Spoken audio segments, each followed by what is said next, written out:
पहाड़ों के बीच बसा छोटा सा गांव मलांगपुर अपनी शांत हवाओं और रहस्यमयी जंगलों के लिए मशहूर था। इसी गांव में रहती थी नैना, 26 साल की खूबसूरत और शांत स्वभाव की लड़की। उसके माता पिता का देहांत बचपन में हो गया था और वह अपने मामा मामी के साथ रहती थी। लेकिन गांव के लोग नैना के बारे में अक्सर एक ही बात कहते, नैना की किस्मत में कुछ रहस्य छुपा है। बाकी सबसे अलग था। उसकी आंखें मनुष्यों जैसी थीं, गहरी, उदास और उम्मीद से भरी। अचानक वह बंदर नैना के पास आया, उसके पैरों के पास बैठ गया और उसके हाथ को छू लिया। नैना चौंक गई, पर अजीब बात यह थी कि उसे डर नहीं लगा, बल्कि एक अजीब सी अपनापन की भावना हुई। उस रात नैना सपने में उसी बंदर को देखती है, लेकिन सपने में वह एक खूबसूरत युवक के रूप में सामने आता है। वह कहता है, नैना मुझे बचाओ, मेरा समय कम है। नैना घबराकर उठ बैठती है। अगले कुछ दिनों तक वह बंदर रोज नैना के घर आता। कोई नुकसान नहीं करता, बस शांत बैठा रहता, जैसे उसकी रक्षा कर रहा हो। गांव में बातें फैलने लगीं। यह बंदर उसे पसंद करता है, यह अशुभ है।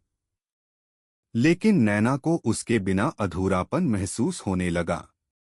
एक दिन गांव के एक बूढ़े साधु ने नैना को बुलाया और गंभीर आवाज में कहा, जो दिख रहा है वह पूरा सत्य नहीं है। वह बंदर नहीं, शापित मनुष्य है। और शाप तभी टूटेगा जब कोई उसे स्वयं की इच्छा से स्वीकार करे। विवाह करके नैना स्तब्ध रह गई। अब उसके सामने दो रास्ते थे। या तो वह डरकर दूर भाग जाए, या उस अजीब नीति को स्वीकार कर ले जो उससे बार बार टकरा रही थी। कई रातों के संघर्ष के बाद नैना ने फैसला कर लिया। गांव वालों की नाराजगी और उपहास के बीच उसने उस बंदर से विवाह कर लिया। साधु ने मंत्र पढ़े, नैना ने बंदर की गर्दन में माला डाल दी। जैसे ही विवाह पूरा हुआ, हवा भारी हो गई। बादल गरज उठे, लेकिन कोई परिवर्तन नहीं हुआ। बंदर वैसा ही रहा। नैना के दिल में सवाल चुभा, क्या मैंने गलती की? विवाह की पहली रात नैना ने बंदर के लिए अलग कोना तैयार किया। रात के करीब 12 बजे उसे कमरे में किसी के चलने की आहट सुनाई दी। वह उठी और हैरानी से जम गई।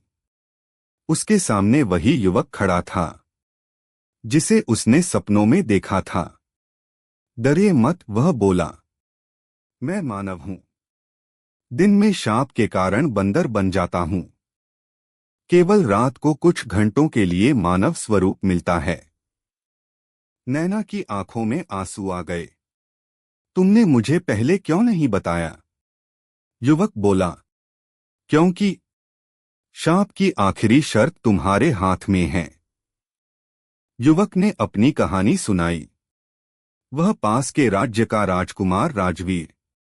जंगल की एक मायावी साधिका ने उस पर शाप लगा दिया था। तुम्हें तब तक मुक्ति नहीं मिलेगी जब तक कोई तुम्हें पूरे मन से स्वीकार न करे। लेकिन इसमें एक भयावह मोड़ था। अगर विवाह के 7वें दिन सूर्योदय से पहले शाप नहीं टूटा, तो राजवीर हमेशा के लिए बंदर बन जाएगा। अब केवल एक दिन बचा था। 7वीं रात को गांव में तूफान आया। ठीक उसी समय वह मायावी साधिका प्रकट हुई।